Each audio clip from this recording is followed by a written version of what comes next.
Déclaration de la plateforme des confessions religieuses sur la loi organique de la CENI.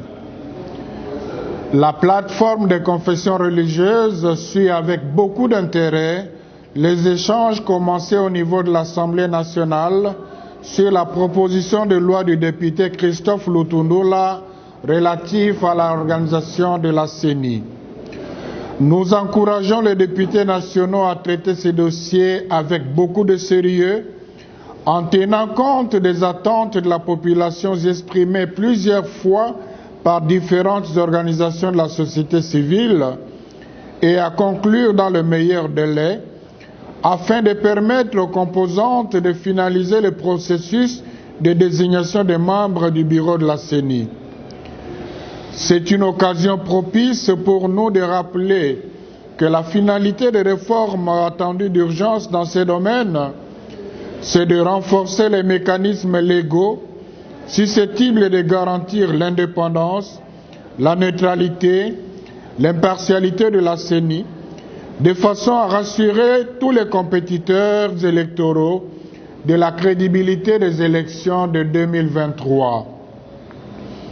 Pour y parvenir, l'enjeu majeur reste la minimalisation de l'influence politique sur la centrale électorale.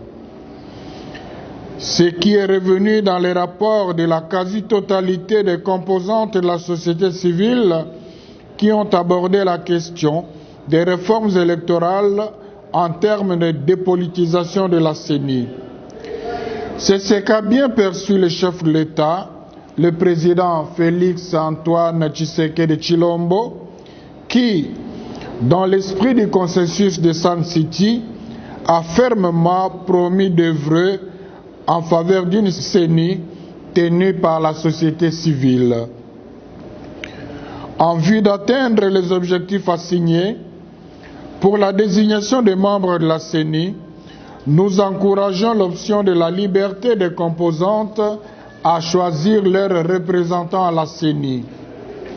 En cas de manque de consensus dans une composante, nous proposons que le bureau de l'Assemblée désigne 3 personnalités indépendantes compétentes pour de bons offices dans un délai limité, car l'Assemblée nationale ne peut pas à la fois désigner et entériner. À propos de l'organisation de la CENI, nous encourageons à la place de COPEC la mise en place d'une commission avec une représentation paritaire de 3 composantes pour assurer le suivi et le contrôle de la CENI par une évaluation technique périodique.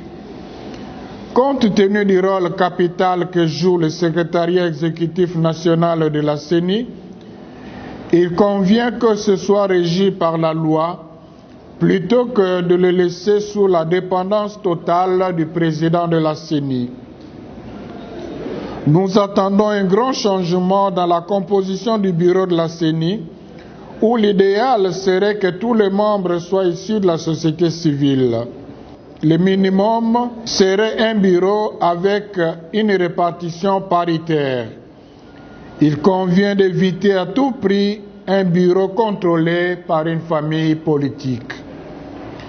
Pour la plénière, nous demandons que les partis politiques désignent leurs représentants parmi les personnalités indépendantes qui n'ont pas participé aux activités des partis politiques les 5 dernières années.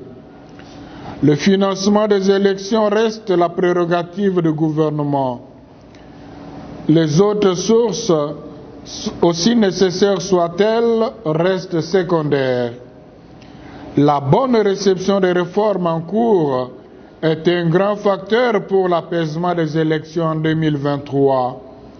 C'est pourquoi nous appelons les députés nationaux au sens des responsabilités, qu'ils évitent à ce stade de chercher à défier la population au nom de la majorité numérique dans l'hémicycle.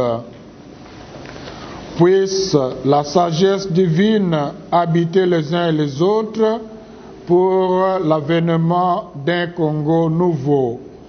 À la signature, les représentants des 8 confessions religieuses membres de la plateforme. Je vous remercie.